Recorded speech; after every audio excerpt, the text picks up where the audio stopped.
Head over to BoardGamePrices.com to find the best price and availability for thousands of games. Hello my friends, it's the Game Boy Geek here. Today we're going back to the 1940s in Los Angeles, where we're all going to be detectives trying to solve different crimes, but one of us is going to be the Chisel, who knows all the answers, but is going to be trying to keep the answers from you by possibly misleading you or even outright lying about them, because the Chisel wins if nobody solves the crime. Today we're going to take a look at Detective City of Angels. This is from Van Ryder Games. Let me show you how it's played. I'll see you on the other side.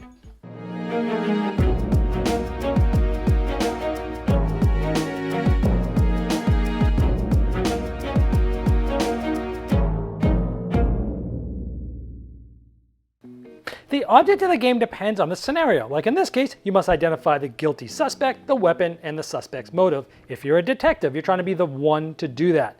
Now, if you're the Chisel, you're trying to make it so that the other players do not get here, because if nobody solves the crime, you win. The game is played over multiple days, again depending on the scenario and the number of players, and each day each detective is going to take some actions, starting with the player to the left of the Chisel, then going in clockwise order. Now the Chisel will make decisions at key moments during the detective's turns, but will not take a turn of their own. On a detective's turn, they're going to take 4 actions represented by these 4 cubes. They'll take all 4 actions before it goes to the next player clockwise.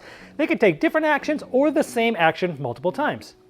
So let's go over all these different actions. One of the things you can do is move, and when you take an action, you place the cube from up top into that action spot.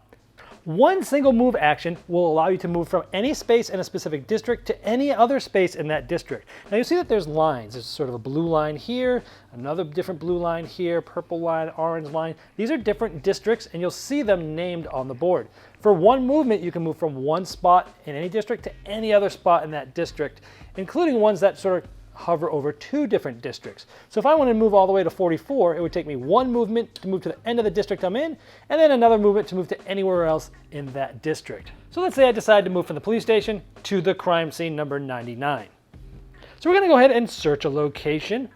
Now when you do this, you're investigating that location for either evidence or possibly a hidden suspect. The Chisel will then look through their search card deck and look for that number 99, and when they find it, they will give it to the detective that was searching there. Now, only the detective that was searching there gets to see it. Now, this does not say 99. I didn't want to spoil anything for you, so I took a random card out of one of the other random cases just to show you if this would have said 99. It'll tell you some stuff. Sometimes it will have you take different cards.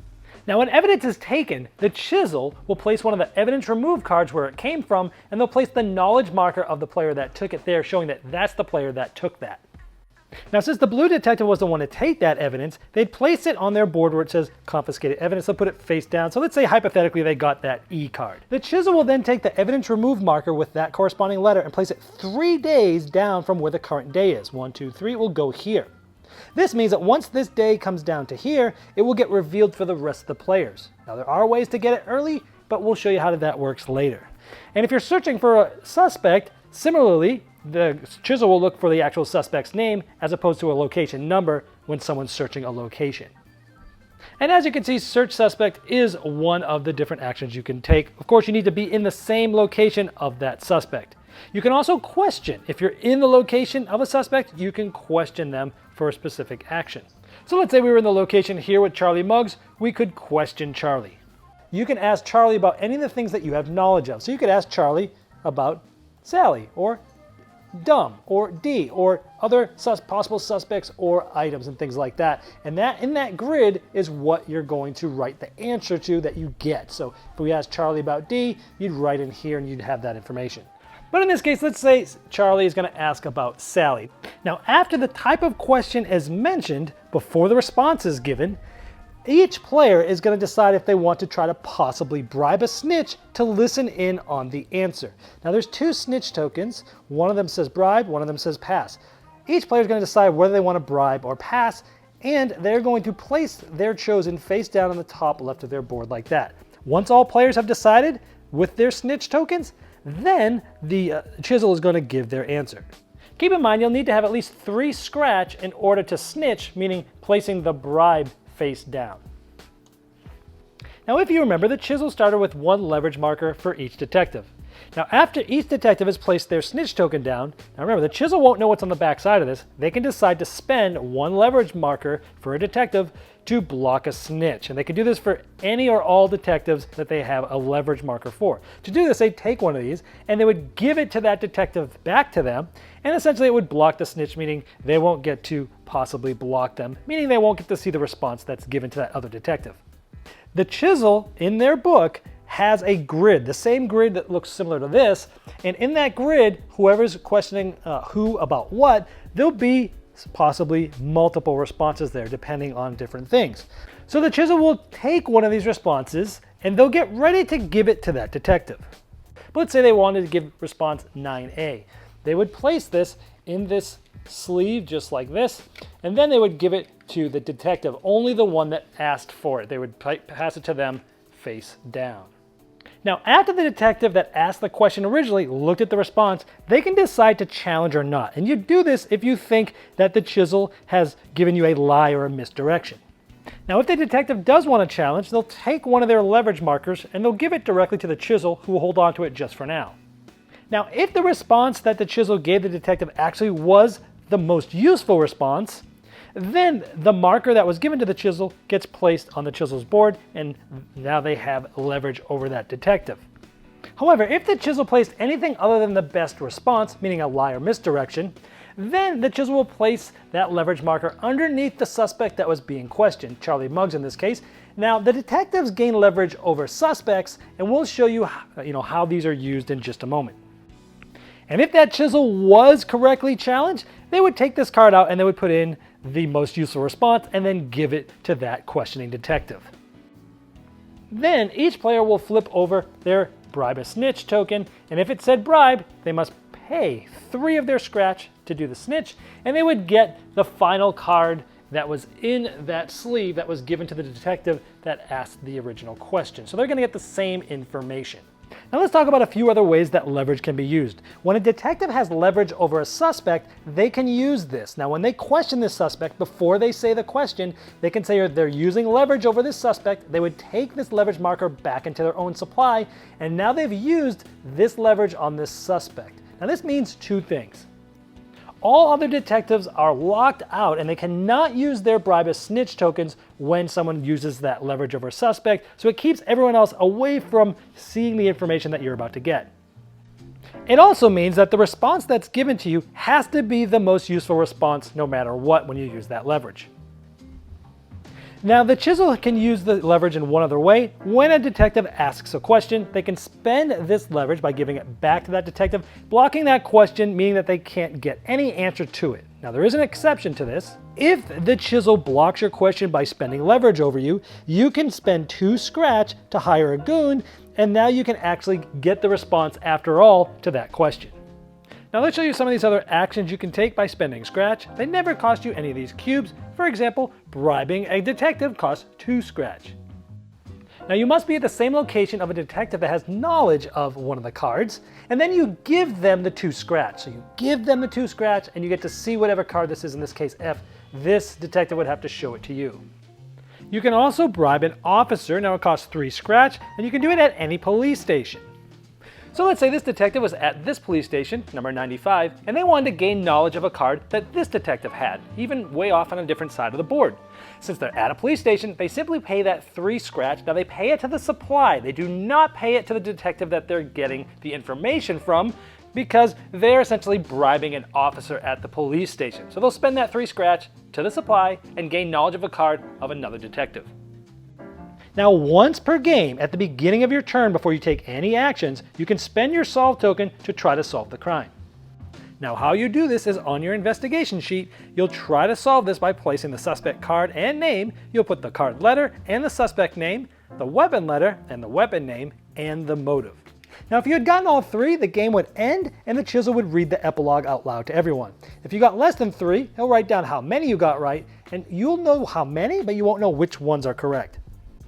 And if no one's guessed the solution right, at the end of the last day, meaning the last detective has taken their 4 actions, it goes to the final guess. And then each player will write in their final guesses just like they did when they tried to possibly solve earlier. Now they'll give this to the Chisel will look at these, but they will not tell you how many you've gotten right. Instead, the Chisel will just read through the epilogue out loud to build the drama and suspense to figure out if anybody got it correct. Now if nobody got it right, the Chisel wins the game. If multiple detectives got it right, the one later in turn order wins the game. There are two alternate methods of playing the game. One is sleuth mode, which is for 1 to 5 players. It does not use a chisel. It uses the sleuth case book, and you'll go through different paragraphs to read through certain responses. Basically, it's a chisel in the case book. There's also a head-to-head mode, which is 2 to 5 players, and the detectives play cooperatively with each other. And you can learn about this on page 18 of the rulebook. All right, first of all, this game oozes theme. Van Ryder Games is known for making their games that are very thematic, even if they are Euro-style type of games. This one, man, theme all over the place, and a lot of the mechanisms in this game match the theme, where you're going down and you're questioning suspects, but then you're bribing either officers or bribing other detectives to get evidence or to get. It's just really, really cool that the mechanisms in this match the theme in the game for sure. The game it's a story-driven deduction game, and I love that. I love deduction games themselves, but you're trying to piece together different pieces of the story to try to figure out what's going on. So it uses a different style of thinking than, say, your typical sort of logic puzzle deduction game. This game has simple rules, but lots of depth. I mean, you're basically just moving, searching, and questioning. That's about it. So the mechanisms are simple, but there's still enough going on there to keep it very interesting.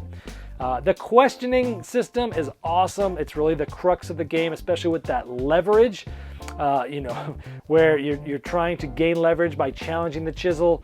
The Chisel's trying to get leverage over the detectives so they can block questions and block bribes and things like that. That questioning aspect is the most unique part about this game. It works so well. I was talking to designer Evan one night at Origins.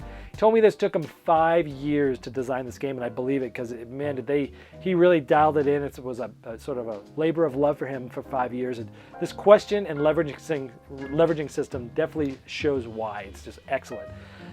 You're encouraged to go down different paths than others. You'll go get something and you'll take evidence and it might come off the board, right? And then so others might need to bribe you or bribe officers in order to get that evidence and things like that. I like how it kind of points you to go in different ways, so you're all going to get different types of clues and things like that. Seeing the other's evidence early is really cool, where someone gets it and you can pay money to see it early or wait a certain amount of rounds to get that. I love that aspect. The Chisel interactions are really cool, where you're looking the Chisel in the eye, they're giving you an answer, and you're trying to figure out, is this Chisel telling the truth or not? And you just kind of look it out and trying to figure it out. So that's a really fun aspect of the game too. Also, if you do challenge, a good Chisel will sort of think about whether it's right or wrong, and kind of tease you a little bit before they finally reveal whether they were lying or not. That's kind of like sort of a game master aspect of this, which is cool. The game is, I'd say, easily expandable, meaning from a mechanical standpoint, the system's already there. It's just a matter of adding new stories and new characters and things like that.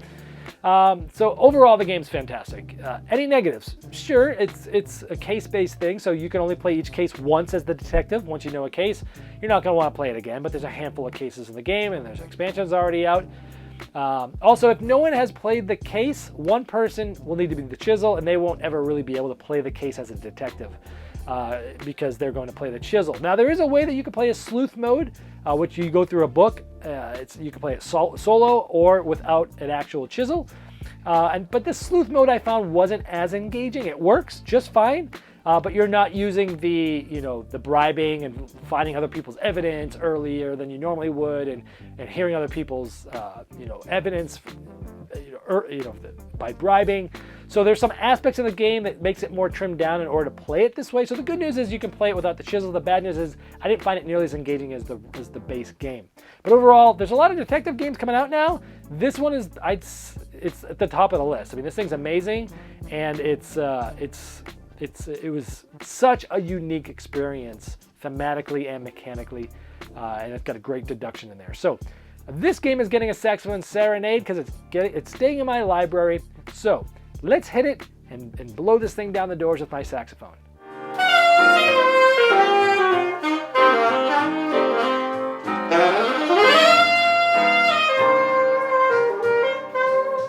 Did you miss the Game Topper 2.0 Kickstarter? Have no fear, it's not too late to get in on the ultimate gaming accessory. Convert your table into a high-quality gaming table with a fully portable Game Topper system and take advantage of some of the best 3mm premium gaming mats in the industry. New styles, new sizes, and new accessories can be yours. Upgrade every game you play by late backing now at GameToppersLLC.com.